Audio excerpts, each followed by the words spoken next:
Hello నమస్కారం అండి. నేను డాక్టర్ గంగాధర్ రెడ్డి మల్లు, శ్వాస సంబంధ వ్యాధి చికిత్సా నిపుణుని.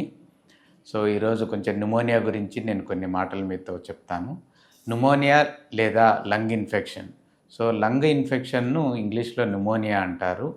సో ఈ న్యూమోనియా వచ్చినప్పుడు పేషెంట్కు దగ్గు రావటము, జ్వరం రావటము, ఒక్కొక్కసారి ఛాతీలో నొప్పి రావటము, ఆయాసం రావడం జరుగుతూ ఉంటుంది.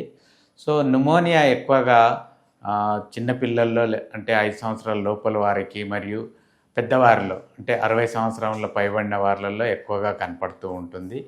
న్యూమోనియా ఈ వాతావరణంలో మార్పులతో, ముఖ్యంగా ఈ మాన్సూన్స్ అంటే వర్షాకాలము, శీతాకాలము ఈ సమయంలో కూడా న్యూమోనియా ఎక్కువగా వస్తూ ఉంటుంది.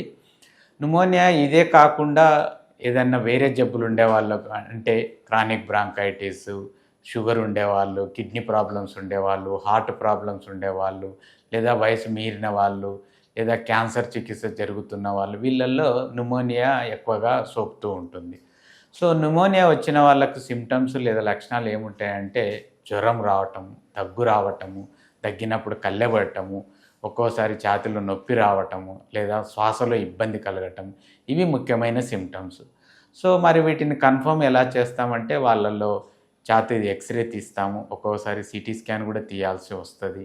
వాళ్ళ యొక్క గల్ల పరీక్ష, కొన్ని రకాల రక్త పరీక్షలు కూడా చేస్తాం. ఇవన్నీ చేయటం వల్ల న్యూమోనియా సివియర్గా ఉందా, మామూలుగా ఉందా అనేది కూడా ఒక నిర్ధారణకు వస్తాము. సో న్యూమోనియా మామూలుగా ఉన్నప్పుడు అంటే సీరియస్గా లేనప్పుడు వీళ్ళకు మామూలుగా యాంటీబయాటిక్స్, కొన్ని రకాల మందులు ఇచ్చేసి అవుట్ పేషెంట్గా ఇంటి దగ్గరనే ఉండి ట్రీట్మెంటు జరుపుతాము. కానీ కొంతమందిలో ఈ న్యూమోనియా సీరియస్గా కూడా అవుతుంది. సో వాళ్ళను హాస్పిటల్లో అడ్మిట్ చేసుకొని ఇంజెక్షన్స్ రూపకంలో యాంటీబయాటిక్స్ ఇవ్వాల్సి ఉంటుంది. సో న్యూమోనియా కొన్ని రకాలుగా న్యూమోనియాలు మామూలుగా ఉంటాయి, కొన్ని రకాల న్యూమోనియాలు చాలా సీరియస్గా కూడా ఉంటాయి. ఒక్కొక్కసారి పేషెంట్ కాంప్లికేట్ అయిపోయి వాళ్ళలో ఛాతీలో వాటర్ రావటము, లేదా చీము పేరటము, ఒక్కొక్కసారి శ్వాసకు మరీ ఇబ్బంది కావటంతో వెంటిలేటర్ పెట్టాల్సి రావటము, ఇవన్నీ కూడా జరుగుతాయి.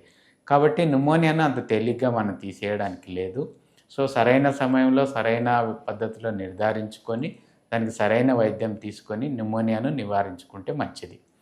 సో న్యూమోనియా నివారణకు ఇంకా కొన్ని పద్ధతులు కూడా పాటించాలి. ముఖ్యంగా హ్యాండ్ హైజీను, శానిటైజేషను, మాస్కులు ధరించడము, ఇవన్నీ చేయడం వల్ల కూడా న్యూమోనియాను మనం కొంతవరకు తగ్గించుకోవచ్చు.